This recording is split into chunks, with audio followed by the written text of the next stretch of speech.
ছিল তার ওয়াইফ সোহিনী রয় সম্ভবত তার নাম এবং হ্যাঁ সোহিনী রয় তাকে ভারত সরকার নাগরিকত্ব দিয়েছে। তার বহু আগেই নাগরিকত্বের বিবাহ সূত্রে তার আবেদন ছিল, সেই আবেদনকে ভারত সরকার স্বীকৃতি জানিয়েছে। সেজন্য ভারত সরকারকে আমি ধন্যবাদ জানাই। পেহেলগাঁওয়ে বিতানবাবুকে নৃশংসভাবে মারা হয়েছিল এবং বিতানবাবুর স্ত্রী মাথার সিঁদুর দেখে, তার ধর্ম দেখে তার স্বামীকে মারা হয়েছিল গুলি করে। ভারত সরকার তার নাগরিকত্ব দিয়ে তাকে বাঁচানোর এক নতুন জীবন ফিরিয়ে দেওয়ার একটা চেষ্টা করেছে। ভারত সরকারকে সেই জন্য অসংখ্য ধন্যবাদ জানাই।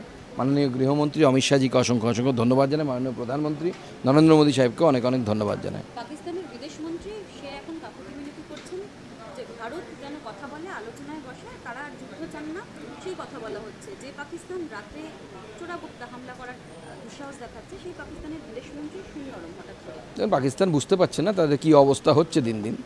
এমনিতে তো ভারের মা ভবানী সেই অবস্থা, তার উপর যুদ্ধ করতে নেমেছে। যুদ্ধ করা তো আর মুখের কথা নয়। এবং ভারতের সেনার প্রত্যুত্তরে একের পর এক এয়ারফিল্ড থেকে শুরু করে সমস্ত কিছু ধ্বংস হচ্ছে পাকিস্তানের। পাকিস্তান এই যুদ্ধ বেশি দিন টানতে পারবে না, সেই জন্য তারা এখন চিৎকার করে বেড়াচ্ছে গোটা বিশ্ব জুড়ে যে বাবা গো বাঁচিয়ে দাও আমাদেরকে। যে ছবি পোস্ট করা হচ্ছিল, দাবি করা হচ্ছিল যে ভারত আক্রমণ করেছে, আফগানিস্তানের ওপর আক্রমণ চালাতে চাইছে।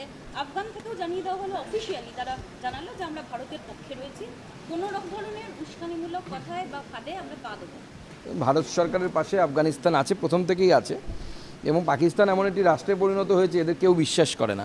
এরা ভাবে যে ধর্মীয় কারণে হয়তো আফগানিস্তানের মানুষ বা আফগানিস্তানের সরকার ওদের সাথে থাকবে, কিন্তু আফগানিস্তানের মানুষ প্রথম থেকেই ভারতের সাথে আছে। আফগানিস্তানের সরকারও ভারতবর্ষের সাথে আছে। শুধু তাই নয়, পৃথিবীর বেশিরভাগ বড়